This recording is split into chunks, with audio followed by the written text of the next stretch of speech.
just a bit of fun in the snow, Max. Too cold for me. You're not wrong. Thanks, Webby. Checking finance now, and there were some big falls on the Australian share market today. The ASX 200 plunging 81 points. All sectors recorded losses. Utilities and energy shares had the worst performances. Coles and Woolworths both finished lower following that warning from the consumer watchdog that it's considering legal action. The Aussie dollar is buying 66 US cents and $1.07 New Zealand.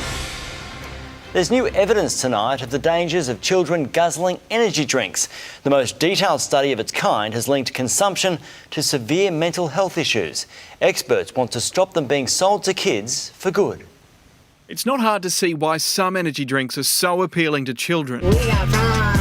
Demand driven by colourful and crazed social media campaigns. The marketing that still occurs online through influencers is still a concern. Now the most comprehensive study of its kind, drawing data from more than 1 million children, has confirmed a connection to increased physical and mental health issues. The research has confirmed what we know: energy drinks can cause irrational and impulsive behaviour in children. Some of the effects include tooth decay, allergic diseases, insulin resistance, ADHD symptoms, depressive behaviours and increased risk of suicidal thoughts. And one of the main reasons these drinks are considered unsuitable for children is the amount of caffeine in them. For instance, this one has 160 milligrams, equivalent to 2 cups of coffee or 4 cans of cola. There is also a lot of sugar in this Red Bull, 50 grams, equivalent to 20 whole teaspoons. The combination of sugar and caffeine is a cocktail for disaster. Having something that interferes with sleep can be extremely detrimental. Parents encouraged to leave them on the shelves. All children under the age of 18 are susceptible, and for that reason they should be banned for all children under the age of 18. Tom Hartley, 7 News. A team of Australian astronomers has captured a new image of a ball of tightly packed stars known as a globular cluster. It took more than 450 hours of observations to capture this ultra-sensitive image.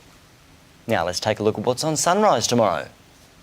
Thanks, guys. Tomorrow on Sunrise, caught in the act. The incredible new way supermarkets are catching out shoplifters. They'll never see it coming. See you in the morning, Queensland.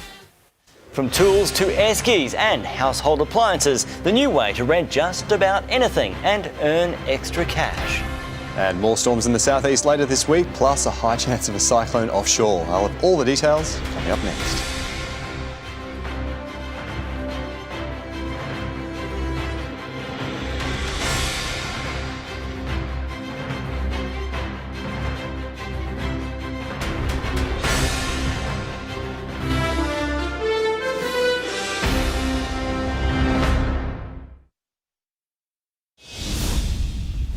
Household budgets are hurting with the cost of living crisis, but Brisbane entrepreneurs have come up with a way to save money and make some extra cash.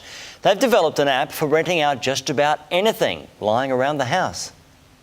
From taking up space to making money. Both of them are $50 a day. Tools, a wedding dress, crutches, the things you might buy for a one-time use can be put to use again and again. There's definitely no limit. Hiring instead of buying is the way these Brisbane entrepreneurs see shopping habits changing during the cost of living crisis. Buying brand new is just, I guess it's a struggle. So they created Hire That, a free app where you can list just about anything to rent out in your local area.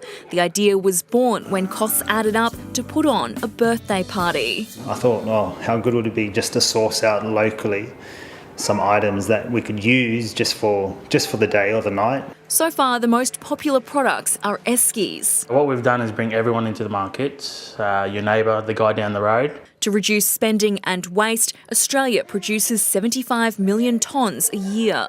Reduce, reuse, recycle was the guide to preventing waste, but that's now expanded with borrowing and renting included at the top of the chart. Just by reusing items, you're reducing buying brand new and throwing away things that just get stored in actually your garage shed. Not only have you helped the environment with the packaging, you've also saved money, and the lender has also made money. Saving the planet and the budget. Rosanna Kingson, 7 News. Weather time now. Tony, will we get a break from this rain?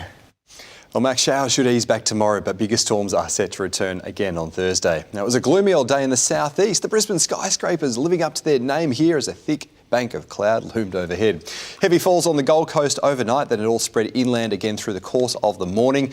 Warnings issued briefly near and west of Boona this afternoon, and it is all easing back pretty quickly this evening. There's still a lot of water moving around though. Rain totals up to 150 millimetres around Springbrook overnight. Purlingbrook Falls here is in full flow and looking pretty spectacular. Another muggy night, then slightly cooler day under that extra cloud. 23 up to 28 degrees in Brisbane. The Sunshine Coast reached 30. Looking ahead, the monsoon trough hangs around in the north, triggering more heavy showers and storms here, and a low is starting to spin up in the Coral Sea. A cold front set to trigger a huge band of nasty storms over southern states into tomorrow. Now, we could see storms return to the southeast as that system approaches on Thursday.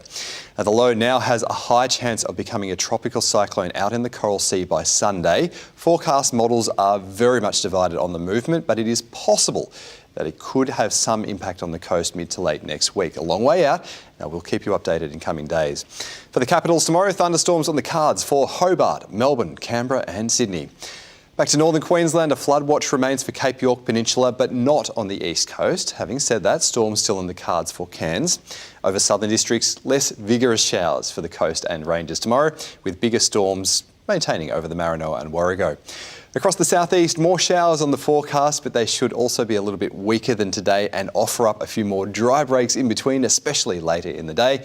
Starting to heat up again with a few more sunny breaks, 21 to 31 degrees in Oxley. Bodie's lighter winds turning northeast on the bay into the afternoon. So in Brisbane, a shower or two with a few more of those dry breaks. 23 tonight, then back up to a top of 31 degrees. Now, looking further ahead, bigger storms on the forecast into Thursday afternoon and some severe cells are possible, heating up to 33 degrees. Also stormy on Friday afternoon, but not looking quite as volatile as Thursday. 34s and 35s in Ipswich. Gold Coasters, you could also see storms to finish out the week, then easing back to showers again on Saturday.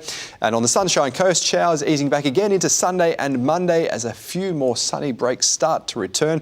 And Max, hopefully we'll see a little bit of blue sky tomorrow too. Be a nice change. Thanks for that, Tony. And before we go, here's a look at a special report we have for you tomorrow night.